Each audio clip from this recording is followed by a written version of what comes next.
Saudi అరేబియాలోని ఉత్తర ప్రాంతం, మధ్య ప్రాంతంలో ఈ అసాధారణమైన పరిస్థితి కనిపిస్తోంది. ప్రత్యేకంగా తబుక్ ప్రావిన్స్ ఏదైతే ఉందో అక్కడ పర్వత శ్రేణులు ఉంటాయన్నమాట.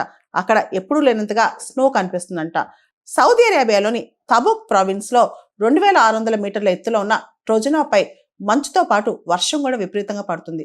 అదేవిధంగా హెయిల్ ప్రాంతంలో కూడా ఆల్మోస్ట్ స్నోఫాల్ విపరీతంగా కనిపిస్తుంది అనమాట. అక్కడ చలిగాలుల ప్రభావంతో వర్షాలు కూడా విపరీతంగా పడుతున్నాయి. దీన్ని చూసి చాలా మంది టూరిస్టులు అట్రాక్ట్ అయ్యి సౌదీ అరేబియాకి వెళ్తున్నారనమాట. ఈ పరిస్థితులపై సౌదీ అరేబియా యొక్క మెటలాజికల్ డిపార్ట్మెంట్ కూడా రెస్పాండ్ అయింది. సౌదీ అరేబియా రాజధాని పట్టణం రియాద్కి ఉత్తరం వైపు అంటే నార్త్ వైపు విస్తరించున్న ఎత్తైన ప్రదేశాలు, చిన్న చిన్న హిల్స్ కానీ, పర్వతాలు కానీ, ఇక్కడ హిమపాతం విపరీతంగా కురిసినట్టు కనిపిస్తుంది అనమాట. మేఘాలతో పాటు చల్లటి జల్లులు ఇవన్నీ అక్కడ పడుతున్నాయి.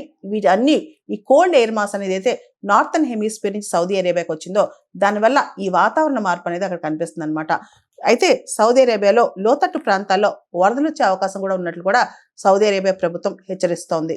సౌదీ అరేబియాలోని నార్థన్ పార్ట్ ఏదైతే ఉత్తరాది ప్రాంతం ఉందో అది మిడ్ లాటిట్యూడ్స్ లో ఉంటుంది అనమాట. సౌదీ అరేబియాలో అసలు ఎప్పుడు మంచు పడతని కాదు, మంచు పడటం అనేది చాలా అరుదుగా జరుగుతుంది అనమాట.